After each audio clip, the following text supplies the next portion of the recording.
I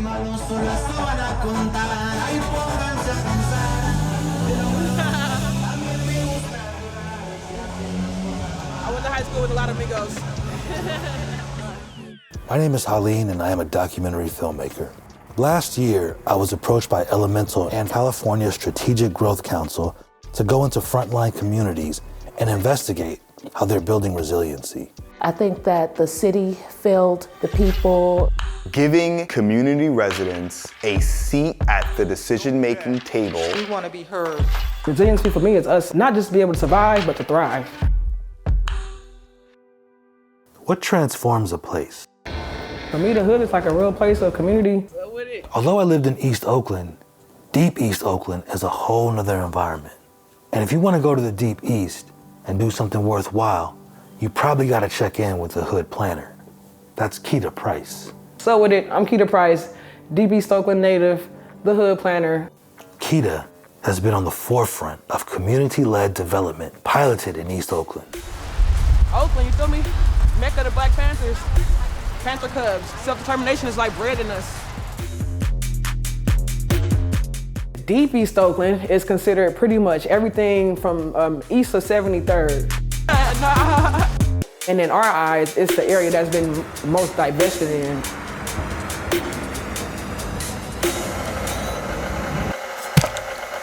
Hey, what's up, Peter? How you been? Can't call it. Where you get your food at?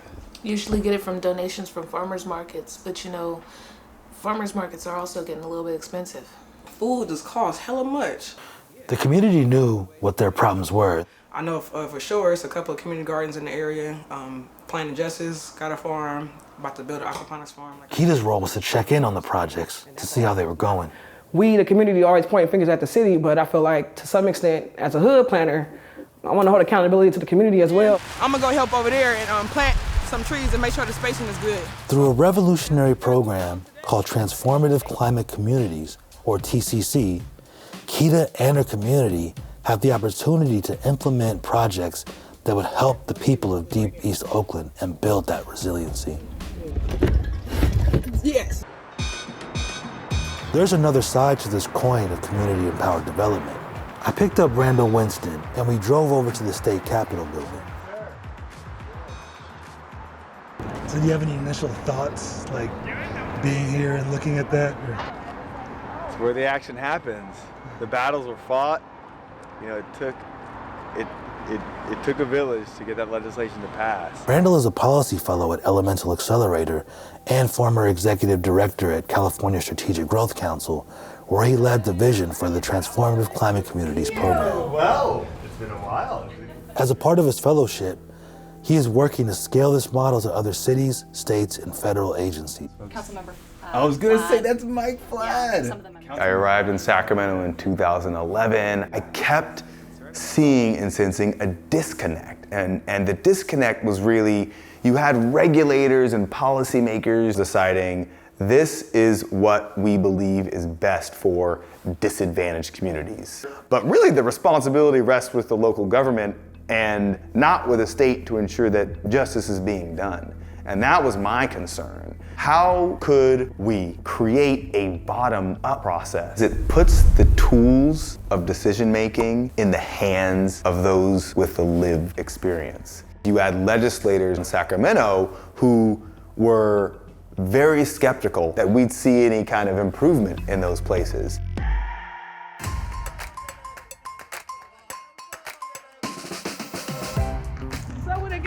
How you doing, Keita? Man, good to see you. Good to see you. So what we're looking at here is literally one of the largest collections of organic fruit trees in North America.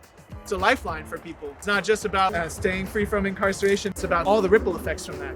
And here's our cold storage unit where we distribute food to the community. How does the Transformative Climate Communities funding help expand what y'all doing here? Well, we're on 2 acres here in this nursery, and that land there was, for sale for $2 million. There's no way Planting Justice would have been able to purchase that property. Right. So because of the TCC grant, we're able to expand from a really strong place and add 3 more acres on the block. Great job. Thank you so much, Keita. The community of East Oakland received $28.2 million through the TCC grant to put into areas that they chose. These areas align with community priorities around youth initiatives, like the Scraper Bike program, where youth customize their bikes using personalized color combinations and all sorts of unique materials. There was TCC money poured into health, jobs, safety, and access to affordable housing. This is the Affordable Housing Development Unit. It's all 100% affordable. 15 units is set aside for unhoused residents. We felt really supported by the SGC, making really big moves. TCC funding went to food and transportation, greening and planting trees, workforce development, and many other things. We have Brookfield Elementary with higher ground. We're on a freeway, and so it's just a lot of noise and a lot of pollution. And so it's not just about planting trees, we actually creating a green buffer. And it's also important, again, to come out here and connect with your community and pour your energy into the soil. I feel like I got dirt all over my face.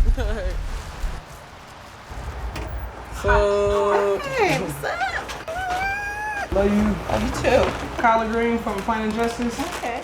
I love my family. I'm super family oriented, you feel me? We got like a village type of feel. You know, we all got the tatted family first, everybody, uncles to the aunties. Got my brother YM, got shot in San Francisco to gun violence. I've lost a lot of people in my family. So yeah, learning to overcome that, this community work have helped me as a place of healing. Yeah, I don't think people realize what we have in our own backyard. It's not easy work, it's passionate work, it's love work. It can become tiresome, especially on the community end, because there's a lot of heartfelt pain, real vulnerability, real everything. And then yeah, you gotta like open that, and then the staff person go home, they can care or not, and then you still got all of this. So, yeah, that's the best way I can put it without lightweight getting, yeah. Yeah, appreciate that. Yeah, sometimes it get raw and it get real, and that's what planning is, or whatnot. We can reset. Another question. Even with all the promise and success, I was starting to see the growing pains of this new mode of community development and the trust required to build a new resilient future. I want to make government work for people, for everyday people. When the legislation passed, I'll say, were euphoric. But that really was only half the battle.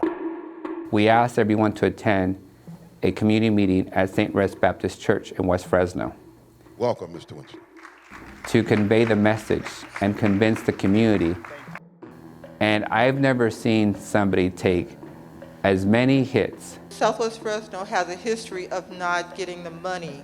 Then the disadvantaged community. Where's the community's access? The community residents, they were like, ha! You know, this is, how can we trust you? We get limited once again. We want to be heard, really, and have an action taken after you've heard us. If you don't do that, my brother passed the ground and just wasted all this electricity. Community meeting by community meeting, town hall by town hall, slowly building trust. Progress was made and is being made just by having that conversation. I knew that Keita wanted to get her community organization up and running. So I decided to bring Randall, Keita, and Kanita together to meet for the first time. Hey, how you Pleasure doing? to finally meet you both. Hey, How you yes, doing? good to see you. Good. You too. Got something for you. This Oh. is, yeah. Nice. This is some soil from the MLK shoreline, just to show a little bit of beauty from our community. This is Yeah. dope. This is dope. This is That's Kanita. She's like, it's like a plant. I know. You see that? I'm sorry. I'm tripping.